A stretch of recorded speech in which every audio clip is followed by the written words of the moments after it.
আপনি প্লিজ এই বিয়েটা ভেঙে দিন। বিয়ের আসরে এসে আপনি বলছেন বিয়ে ভেঙে দিতে? আপনার মাথা খারাপ হয়েছে?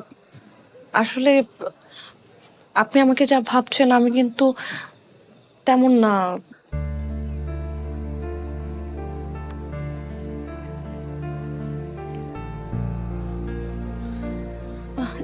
এই সব কিছু আসলে ছদ্মবেশ হয়ে থাকতাম এগুলো পরে, ঘটকালি করি এগুলো করে।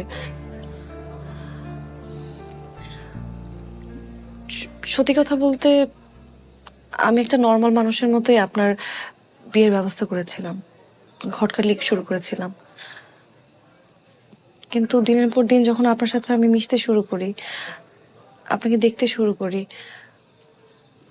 তখন আপনার সরলতা, আপনার ভদ্রতা, আপনার মায়ের প্রতি ভালোবাসা, আপনার বউর প্রতি কেয়ারিং, রেসপেক্ট,